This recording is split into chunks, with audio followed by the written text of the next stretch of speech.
Ang ating papalitan itong brake pad ito para hindi masira itong ating rotor disc.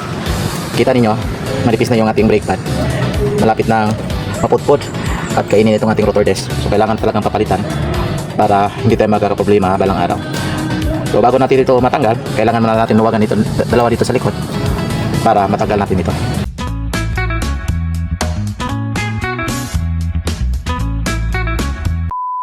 So yan mga kaibigan, magandang umaga at magandang araw. Nandito naman tayo sa panibagong tutorial at panibagong vlog na ituturo sa inyo. So sa ngayon ay magpapalit tayo dito ng brake pad sa ating sasakyan, dalawa dito sa harap. So nakapilit kasi tayo ng isang set ng brake pad para dito. So kung gusto nyo matuto kung paano natin ito gagawin ay panoorin lang itong ating buong video para matuto kayo. So tara, let's go!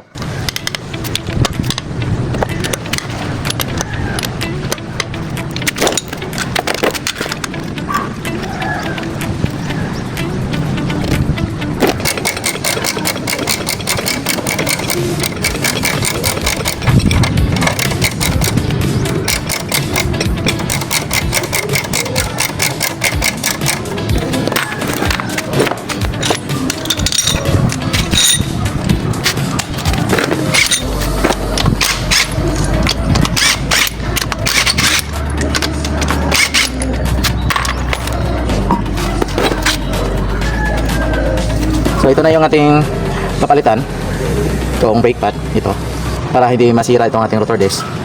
Kita ninyo, manipis na yung ating brake pad, malapit nang maputpod at kainin itong ating rotor disc. So kailangan talagang papalitan para hindi tayo magkakaproblema balang araw. So bago natin ito matanggal, kailangan muna natin luwagan ito, dalawa dito sa likod para matanggal natin ito. Kailangan ko pang iliko ito sa kanan para hindi tayo mahirapan sa pagtanggal dito sa dalawang bolt dito.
So, kita niyo, manipis na yung ating brake pad at itong isa, manipis na.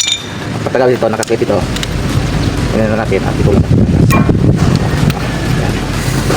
Ano lang, talaga magtanggal.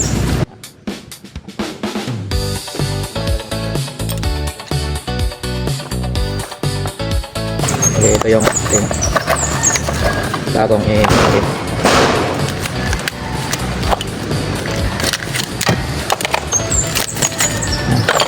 Tingnan natin kung pareho pa yung laki.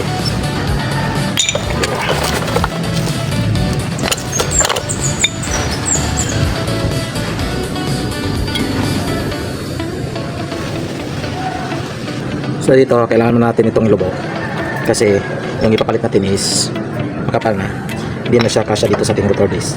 So kailangan natin ilubog ito. Gamit tayo ng clamp. Bali ito yung magpapalubog dito sa ating piston, dito sa ating brake caliper.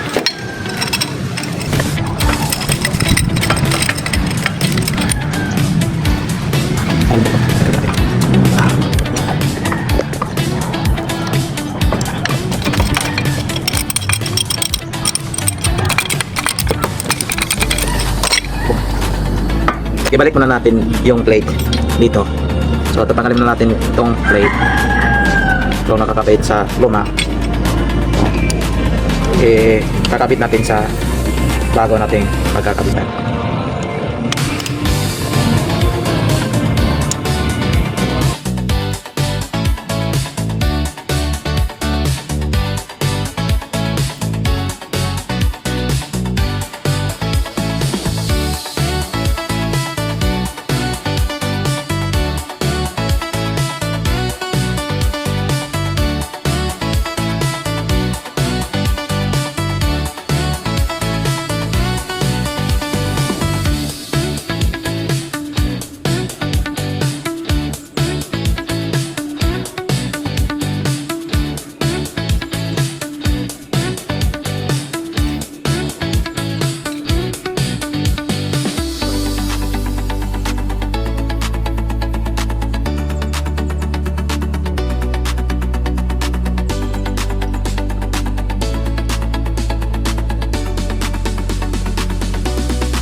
So ganun lang ang pagpapalit ng brake pad sa mga sasakyan na tulad ng ganito.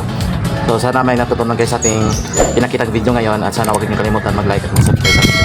So hanggang sa muli, paalam, peace out.